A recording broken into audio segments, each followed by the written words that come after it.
Hey, Colonel, welcome here.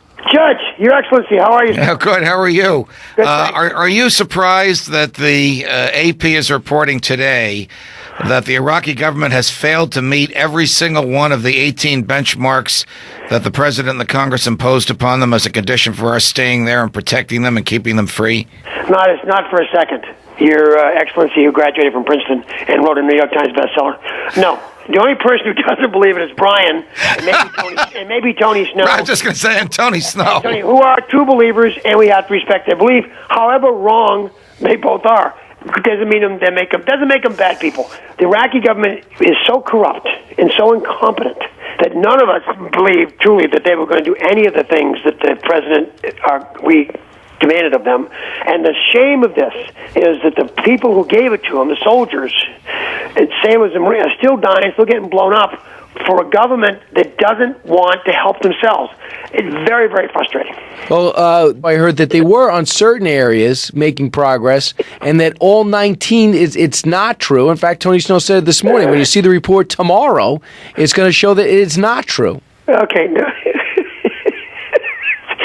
Brian? Yeah.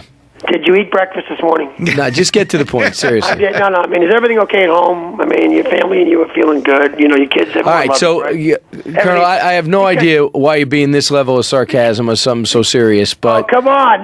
Come on. Let me ask you something. Do you see progress in the Alhambra province, or is that not true? Because you've been there. The Alhambra province is a military success at this moment. Exactly. There's no question. And it only took, by the way, it only took us 3 years to figure out maybe we got to talk to the sheikhs.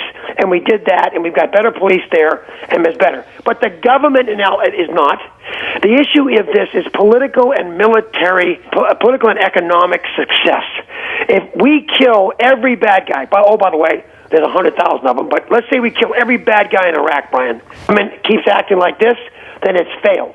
It's not we have failed. It's that the plan that we put together didn't work because of the Iraqi government couldn't make it work. Do you believe that there may be an effort in the White House to have General Petraeus give his September 15th report on July 15th in order to stem the tide of Republican senators who seem to be popping up every other day saying it's time to rethink our strategy? No, I don't think so. I think what they're doing is putting guys out like the 3rd Infantry Division commander, who's out yesterday, who used to be the spokesperson, and they're putting other generals out to try to stem this tide.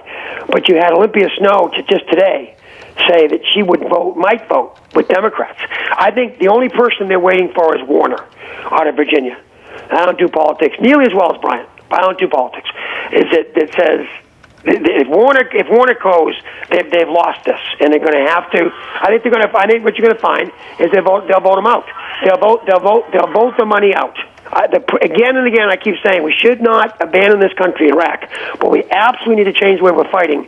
And as of today, not a single Iraqi unit, not a single one, has been in the lead on any of these fights in this surge, and the police are not even showing up.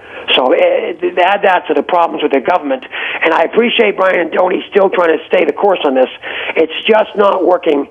We've got to do a much better job on how we Well, here's the thing, Colonel. What you got to do is then changing policy would be saying, okay, you don't want to govern together, then you govern apart. The Kurds got it down. The Shia think they got it down.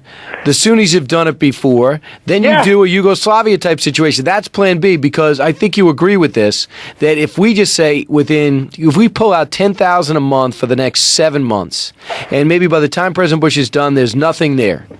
If they're gone, we're going to be going back there in the next 3 years, only we're going to have to fight our way in, and it's going to be a harder fight. Are you at all sanguine about what's happened? This is chaos. This is like we got 140,000 Turkish troops, Brian, on the border. That's about as many troops as we have in Iraq.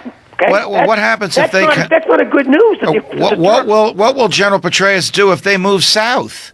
Those 140,000 Turkish troops. First of all, they're a NATO partner. Right. You can't have a fight with a NATO partner. They're upset because of the Kurds and upset because of the oil. All I'm saying is we have trained, 300,000 300,000 Iraqi soldiers, guys.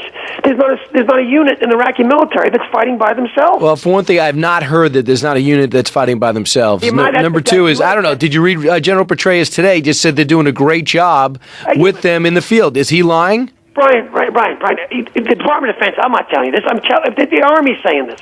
They are fighting with us, but they can't fight by themselves yet. I don't make it up.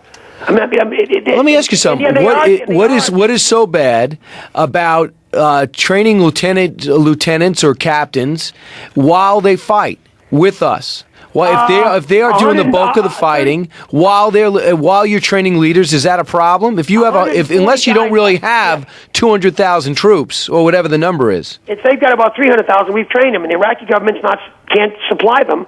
And the problem is, our guys are dying when you can't get this government to do their jobs and their police it's because when you do that. Our guys are dying for a country that doesn't seem to want to stand up for itself. That is, what I'm trying to say is fight for itself. What would you advise the president if he called you this afternoon that he should do? I've said this for 3 years. I'd pull a huge number of guys back. I'd leave 3 bases. I would say, Mr. President, put the Department of Commerce, Department of Labor, Department of Justice, I've said this before, into Iraq and help build that government. The corruption has got to be stopped, but I would change the very nature of the fight by having the Iraqi. We're not there. We're not going to fight this fight tomorrow. That's your fight, Iraqi government. We're over here in Camp Anaconda and Camp Liberty and one other camp. We leave about 25,000 there, maybe 50,000. Got it. To save and help. But it's unfortunate because it's a country that needs to be saved, but they got to do it. Colonel David Hunt, Fox News military analyst and author of On the Hunt. It's always exciting when you're here, Colonel. Thanks very much. Take care, guys. Exercising freedom of speech. It's Brian and the Judge on Fox News Talk.